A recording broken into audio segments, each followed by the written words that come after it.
Hello student. आज के इस वीडियो में हम लोग कक्षा 8 के हिंदी व्याकरण में वर्ण विचार के आगे के भाग को पढ़ेंगे। पीछे के वीडियो में हम लोग वर्ण विचार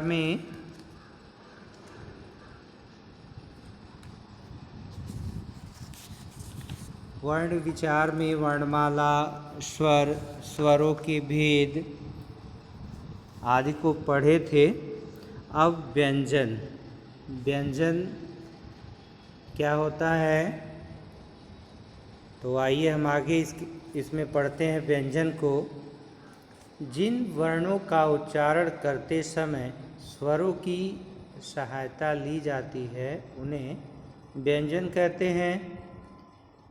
जिन वर्णों का उच्चारण करते समय स्वरों की सहायता ली जाती है, अर्थात जिनका उच्चारण हम बिना स्वर के नहीं कर सकते, उनको हम व्यंजन कहते हैं। व्यंजन के भेद। व्यंजन 3 प्रकार के होते हैं: स्पर्श व्यंजन, अंतस्थ व्यंजन और ऊष्म व्यंजन। पहला हम देखें स्पर्श व्यंजन। स्पर्श का अर्थ ही होता है छूना। स्पर्श का अर्थ ही होता है छूना, यानी जिन वर्णों का उच्चारण करते समय जिह्वा हमारे मुख के किसी न किसी भाग को स्पर्श करती है, उसको हम स्पर्श व्यंजन कहते हैं। देखें, जिन वर्णों का उच्चारण करते समय जिह्वा मुख के विभिन्न भागों तालु, दांत, ओष्ठ आदि से स्पर्श करती हैं, उन्हें स्पर्श व्यंजन कहते हैं। क से लेकर म तक व्यंजनों के 5 वर्ग हैं। यहाँ देखिए, क और म जो है ये स्वर रहित हैं, क्योंकि हम जानते हैं जिनके नीचे हलंत लग जाता है वह स्वर रहित हो जाते हैं। तो इसको क और म पढ़ेंगे झटके से, यानी स्वर रहित है, स्वर नहीं आएगा इसके उच्चारण में। तक व्यंजनों के 5 वर्ग है, यानी क से म तक के लेकर के व्यंजनों के 5 वर्ग हैं। प्रत्येक वर्ग में 5 व्यंजन हैं। हर वर्ग का नाम उसके पहले व्यंजन के अनुसार होता है। स्पर्श व्यंजनों की संख्या 25 है। देखिए, हम जानते हैं वर्ग 5 होते हैं: क वर्ग, च वर्ग, ट वर्ग, त वर्ग और प वर्ग। और प्रत्येक व्यंजन में 5 वर्ण होते हैं। 5वें को हम पंचमाक्षर कहते हैं। प्रत्येक वर्ग का जो 5वां अक्षर होता है उसको हम पंचमाक्षर कहते हैं। देखिए, यहाँ वर्ग दिया हुआ है: क वर्ग, च वर्ग, ट वर्ग, त वर्ग, प वर्ग। तो ये 5 वर्ग हो गए और पांचों में 5-5 व्यंजन हैं, वर्ण है, तो 25 हो गए। इस प्रकार से पांचवा जो प्रत्येक वर्ग का जो 5वां अक्षर है वह पंचमाक्षर कहलाता है। जैसे क वर्ग का 5वां अक्षर जो है वो अंग है, च वर्ग का 5वां वर्ग य है और ट वर्ग का 5वां वर्ण र है और त वर्ग का 5वां वर्ण न है और प वर्ग का 5वां जो है अक्षर म है, यानी ये पंचमाक्षर कहलाते हैं। अब देखिए, इनका उच्चारण स्थान है। प्रत्येक वर्ग का अपना उच्चारण स्थान है। जैसे क वर्ग का उच्चारण हम जो है कंठ से करते हैं। इसको बोलने में आवाज़ जो है, स्वर हमारे भीतर से निकलता है निर्बाध रूप से, या क, ख, ग, घ, यानी ये अंतर से निकलता है, तो इसको हम कंठ कहते हैं। यानी इसका उच्चारण स्थान क्या है? इनका उच्चारण स्थान क है, कंठ है, सॉरी। च वर्ग, अब देखिए, च वर्ग का उच्चारण स्थान जो है वह तालव्य है, च, छ, ज, झ। तो इसका उच्चारण स्थान जो है वह तालव्य है। और ट वर्ग का मूर्धन्य है। मूर्धन्य हम उसको कहते हैं दांत के ऊपर के जो मसूड़े होते हैं फूले हुए, उस पर टच करती है हमारी जिह्वा जब हम इसका उच्चारण करते हैं, किसका? ट वर्ग का। उसके बाद दंत्य है, त वर्ग का उच्चारण स्थान दंत्य है। त थ जैसे ही हम बोलेंगे, बोलने से पहले ही हमारी जीवा दांत पे आके टिक जाती है। त थ द ध, तो ये दंत हैं। न प वर्ग प फ ब भ म, ठीक है। ओष्ठ है, यानी हम ओठों के संयोग के बिना जो है इनका उच्चारण नहीं कर सकते। अब देखिए दूसरा जो है वह अंतस्थ व्यंजन। जिन व्यंजनों का उच्चारण करते समय वायु मुख के किसी भाग का स्पर्श नहीं करती, न ही वायु रगड़ खाकर निकलती है, उन्हें अंतस्थ व्यंजन कहते हैं। इनमें य तथा व को अर्ध स्वर या अर्ध व्यंजन भी माना जाता है।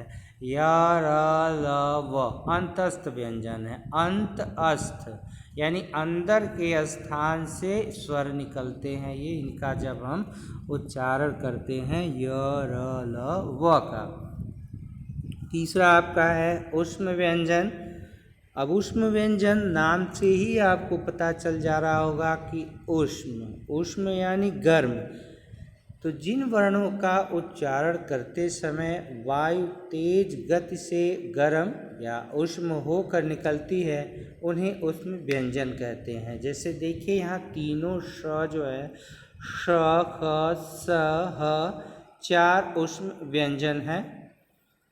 हिंदी की कुछ और ध्वनियाँ हैं। देखिए हिंदी में ड़ तथा ढ की ध्वनियों का भी प्रयोग किया जाता है। ये ध्वनियाँ ड तथा ढ से उच्चारण तथा प्रयोग दोनों दृष्टि से भिन्न हैं। कैसे भिन्न हैं? ड़ और ढ का प्रयोग केवल शब्द के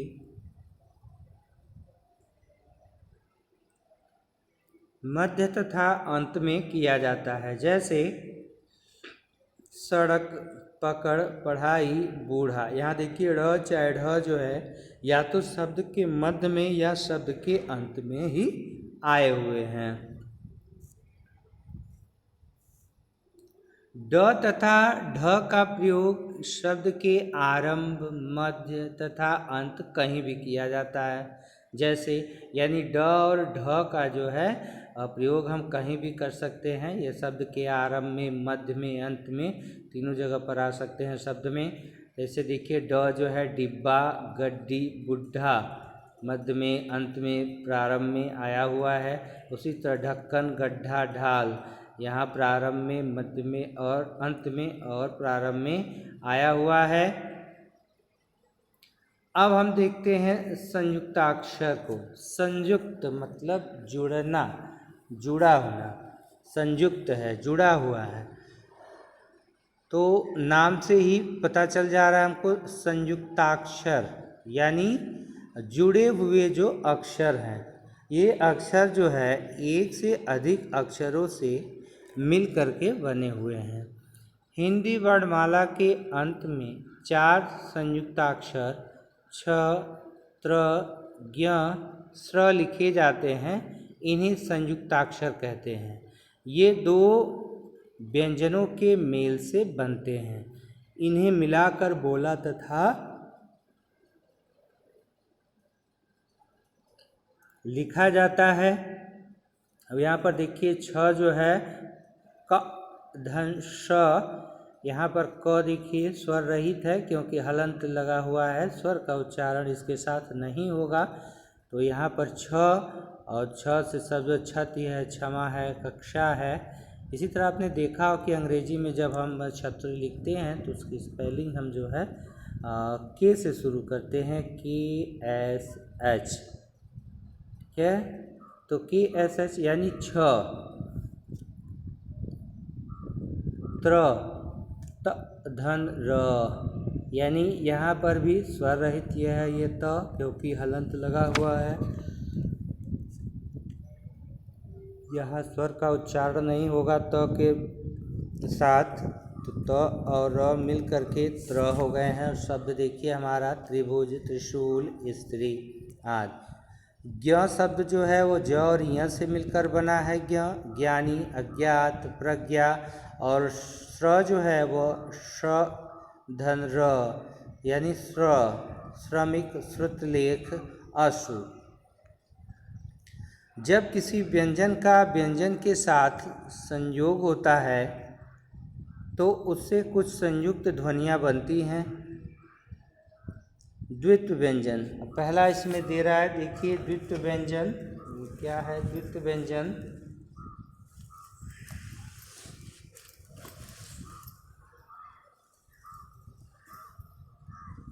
द्वित्व व्यंजन जब दो समान व्यंजन आपस में मिलते हैं उन्हें द्वित्व व्यंजन कहते हैं। जैसे देखिए यहाँ पर आधा क यानी स्वर रहित क है, उसके बाद पूरा क है और इनसे बने हुए शब्द जो है वह पक्का है, धक्का है।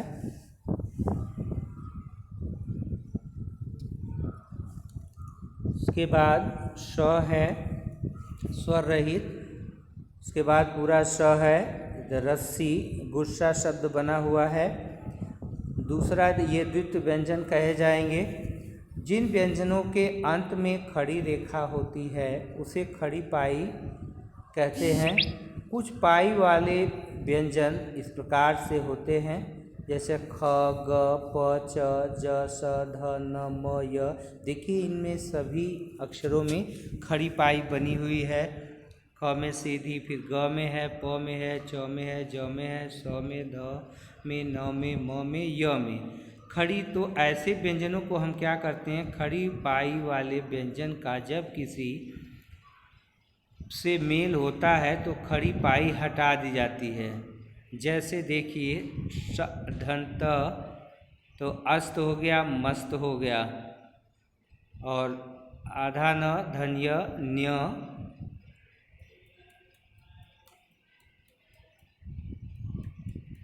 शब्द न्याय अन्याय बन गया है।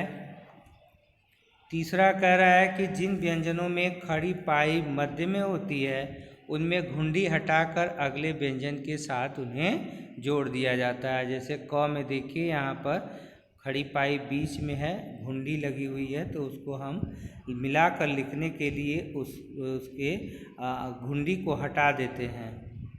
जैसे यहाँ पर देखिए घुंडी हटा के तो के साथ लिखा गया, यानी वक्त, रक्त, शक्त, सॉरी उसमें ख हो जाएगा, शक्त होगा, कठिन। फिर ख है तो मक्खी और मक्खन हो जाएगा।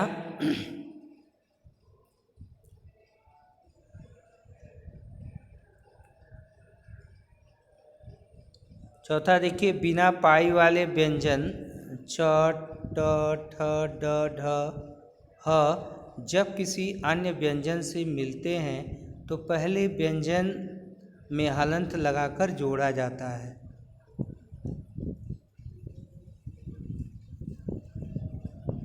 जैसे धनव तो उसमें द पे हलंत लगा देते हैं, द्व हो जाता है द्वारा।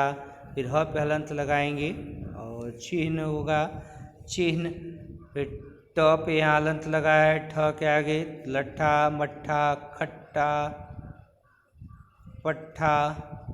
अब द में लगा हुआ है तो यानी दंध, शुद्ध, विशुद्ध हो जाएगा। र के विभिन्न रूप, अब देखिए र के अलग अलग रूप हैं। र से पूर्व यदि स्वर रहित व्यंजन है तो र उसके पैर में लगाया जाता है। जैसे प धन र प्र यानी प्रश्न या प्राचीन। उसके बाद धन र ड्र, ड्रामा, ड्रम, यानी कुछ र जो है वह पैरों में भी लगता है। वर्णों का उच्चारण स्थान, देखिए वर्णों का उच्चारण स्थान, तो पहले अभी पीछे हम पढ़े हैं वर्ग को 5 वर्ग होते हैं, पांचों के अलग अलग उच्चारण स्थान है। क वर्ग का कंठ है, च वर्ग का तालव्य है, ट वर्ग का मूर्धन्य है, त वर्ग का दंत है और प वर्ग का ओष्ठ है। यहाँ पे 5 और दिए हुए हैं। कह रहा है कि मुख के जिस भाग से जो वर्ण बोला जाता है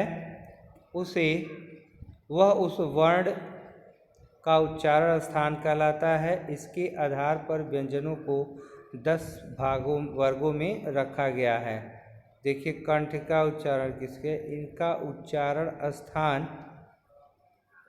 उच्चारण गले से होता है। जैसे हमने बताया अभी अ आ क ग। तालव्य, इसका उच्चारण स्थान ऊपर 2, इनका उच्चारण स्थान तालु के द्वारा होता है। जैसे च छ ज झ इय य श। मूर्धन्य, इनका उच्चारण तालु के मूर्धा भाग से, मूर्धा यानी दांत के ऊपर वाला जो भाग है उससे, ताल के मूर्धा भाग से होता है। जैसे री ट ठ ड। दंत, इनका उच्चारण ऊपर के दांतों पर जीभ के लगाने से होता है। ओष्ठ, इनका उच्चारण दोनों होठों की सहायता से होता है। जैसे प फ ब भ। नासिक, इनका उच्चारण मुख और नासिका से होता है। जैसे अंग अंग इय। इनका उच्चारण निचले होठों के साथ दांतों के मिलने से होता है। जैसे व ओष्ठ, इनका उच्चारण कंठ और होठों के द्वारा होता है। जैसे ओ ओ, यानी पुकारने के लिए इनका उच्चारण कंठ और ताल के द्वारा होता है। अब देखिए स्वर यंत्र ह और आ का उच्चारण स्वर यंत्र से होता है। अब है उच्चारण के आधार पर व्यंजन के भेद। कल हम लोग पढ़ेंगे इसको, उच्चारण के आधार पर व्यंजन के भेद। व्यंजन कितने प्रकार के होते हैं, अभी तो स्वर पढ़ रहे थे हम लोग। तो स्टूडेंट नेक्स्ट पीरियड में